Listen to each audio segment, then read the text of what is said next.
Hi, I'm Addie, and I just want to let you know that today I'm filming on my computer instead of my phone because I was having some technical difficulties with it. So that's why I have to wear this, my microphone. So, um, without further ado, today I want to talk about Spider-Man Into the Spider-Verse and how it's not only a cinematic masterpiece, but it also contains one of the best scenes ever created in filmmaking that uses a lot of what we've talked about in class, like the cinematic conventions, in a very beautiful, artistic way. I believe that there exists like this incorrect notion in the world of filmmaking that in order for something to be artistic or cinematic, that it has to have real people in it. And we've relegated animation into this world of childish child movies and immaturity, and in the mainstream. Of course there are exceptions, like The Triplets of Belvedere is an amazing animated movie, but then again it was not very popular when it first came out because it wasn't what we thought of as an animated movie.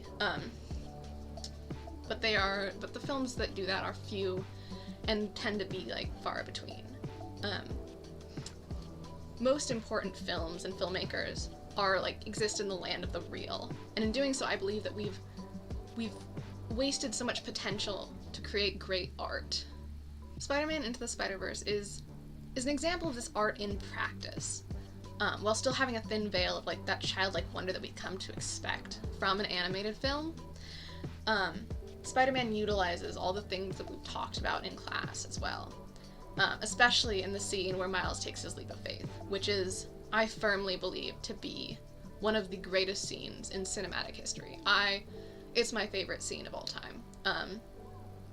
So let's break that down. Starting with one of my favorite details that was used was the movement of that scene, particularly the movement of Miles versus the movement of the glass. Something I was reminded of during our Kurosawa unit, and how he used contrasting motions. This scene is full of of movement. The glass, the cars, the light, it's all like compared to the steady motion of Miles as he falls, and it's almost tranquil in how he just kind of lets go. Especially when you can see him surrounded by all this, like, the other things going on, the glass coming down. And just, it's so very Kurosawa in how they all kind of go at different rates, but Miles is so steady. And especially, like, the opening of that scene is very, very much done in true Kurosawa fashion, where there's the lightning and the of nature, and then you see Miles on the roof, and it's very... I was reminded so much of that while we were watching the Kurosawa lecture, and I just couldn't get it out of my head because I realized like how much they took from that. And that idea of lightning takes me to my next point as to why this scene is an absolute masterpiece. In the use of lighting and color, and it's masterfully used to manipulate the emotions of the scene, and the whole movie, but it is unmatched, in my opinion. The blue tones of the scene, like everything in the scene is blue and like modeled, and there's like pops of that pink that we've been seeing throughout the entire thing. And it gives this real feeling of isolation to Miles. But it's this isolation that's not without hope. Because Miles, especially because he's wearing that red hoodie with the details in red of his suit as well, like it gives us peeks as he's standing on the roof as to like his true this new power, and we believe that he will be okay because even though he's swathed in this blue, there's these hints of red, this hint of power, this hint of confidence that he's gained in this whole journey throughout the whole movie. And it's beautiful. It is. And the way they use that pink to tie it all to the rest of the movie still. That pink they've been using the entire time, that neon. We're told that Miles is ready through the colors in the scene, in the way that he may be like isolated and alone, but the red is telling us that he has come into his own in a certain way, that he's ready to wear the suit, especially when he stands in front of it and the suit is red. And he may not be entirely red yet. He's not there yet. But he has it there. Like, he still has the details in red, and the lighting. Everything from the facial lighting across Aunt May's face, just to push the drama of her, like, sitting in the dark waiting for him, to the periodic flashes of the subway, the cars, the lightning that deliberately keep the pace of the scene and, like, amp up the emotions. And the use of lighting is on point. It's something I love, especially because it's an animated film. So the lighting was chosen, everything was chosen to create a certain feeling deep inside of us. It builds, that we built to through the whole movie. This makes it so impactful when the lighting and the sound, like, just stop. And everything kind of just stops in that raw moment before the leap.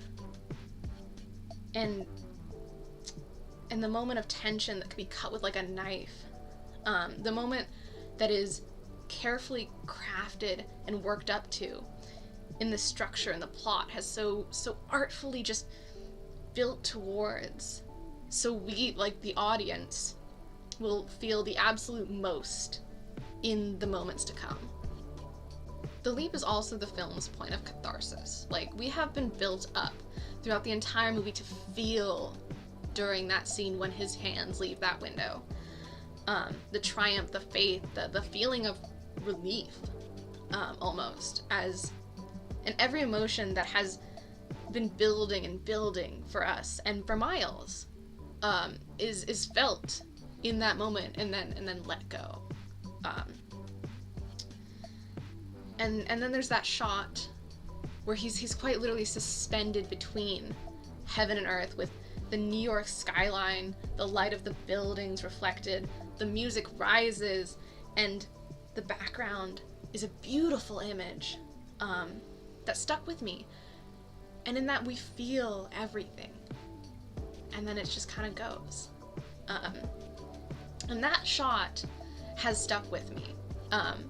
And it's stuck with me not just because it is a beautiful, like, piece of art as animation, as a shot, but also because of the emotions that I was made to feel as we saw that in the movie.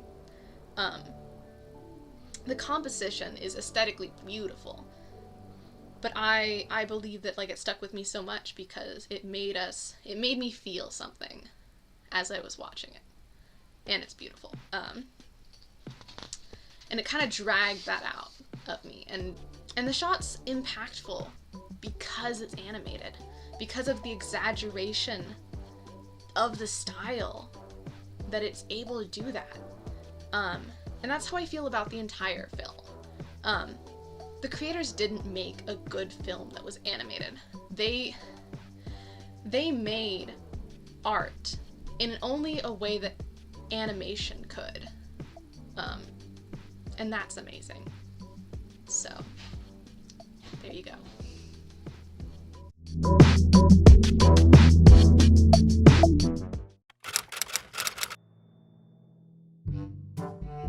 Were used. We'll be talking.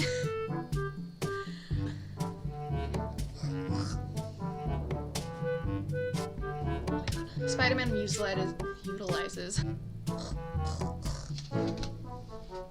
So, oh God.